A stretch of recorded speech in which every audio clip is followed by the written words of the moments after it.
ઉપવાસમાં સાદા પાણીનો એનીમા જરૂરથી લેવો. કોઈ અનુભવી સલાહ વિના બીજા કોઈ પણ પ્રકારનો એનીમા નથી લેવો. એનીમામાં કોઈ પણ બીજી વસ્તુ નાખવી નથી. આ શરીરના મોટા આંતરડામાં તે વસ્તુ બગડે છે. બીજું, ઉપવાસમાં 2 વખત ઠંડા પાણીથી શરીરને ઘસીને સ્નાન કરવું. તેમજ દિવસમાં 3 વખત 20 મિનિટ પરમાત્માનું ધ્યાન ફરજિયાત કરવું. નવરાત્રિ ઉપવાસ ફક્ત પાણી ઉપર જ કરવા હોય તો 2 દિવસ પહેલા અનાજ છોડી દેવું, ત્યારબાદ પાણી ઉપર ઉપવાસ કરવો. ચોથું, નવરાત્રિ ઉપવાસ છોડ્યા પછી ધીમેથી ભોજન પર આવવું. ઓછામાં ઓછા 2 દિવસ શાકભાજી અને ફળ ખાવા. ત્રીજા દિવસે રાત્રે થોડા અનાજનો ઉપયોગ કરવો. ચોથા દિવસે 80% શાકભાજી ને 20% અનાજ કઠોળ લેવું. ઉપવાસમાં ચા, કોફી, તમાકુ, દારૂ, સિગારેટ કે બીજા વ્યસન કે ફેશન ન કરવા. ઉપવાસના વખતે જે અનાજનો ઉપયોગ થતો નથી તેટલું જ અનાજ ગરીબોને, કીડી કૂતરા વગેરેને વેચી દેવું તો પરમાત્માની સેવા કરી કહેવાય છે.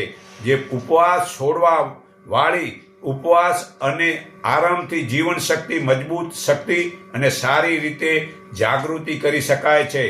કાર્યક્ષમ કરે છે, રોગ મટે છે. દિવસભર શારીરિક તથા માનસિક કામકાજથી શરીરમાં આ તૂટફૂટ જે થાય છે તે રાત્રિના આરામથી શરીરમાં પાચન સુધરે છે અને નિંદ્રામાં ભગવાન એ તૂટફાટને રિપેરિંગ કરે છે. તો ઉપવાસ પ્રથમ 3 દિવસ જરા મુશ્કેલ પડે છે, પરંતુ ચોથે દિવસે મનની શક્તિ તેમાં જોડાઈ જાય છે અને ઉપવાસ સરળતાથી સાથે આગળ ચાલે છે ને ઉન્મની અવસ્થાના વિચારથી શરીરમાં અદ્ભુત શક્તિનો ઉત્પન્ન થાય છે. જોને આધ્યાત્મિક ઉન્નતિ કરવી છે તેમને માટે અવારનવાર ઉપવાસ બહુ જ ઉપયોગી છે. ઉપવાસથી મોટા ભાગના રોગો મટે છે. મનની અને શરીરની શુદ્ધિ થાય છે. અનવોન્ટેડ ટ્યુમર એટલે ખોટી વસ્તુ ઓગળી જાય છે અને શરીર નિરોગી બને છે. ઉપવાસથી કોઈ પણ નુકસાન થતું જ નથી. ઉપવાસમાં શરદી, ખાંસી, ઝાડા, તાવમાં ઉપવાસ ખૂબ જ ઉપયોગી થાય છે.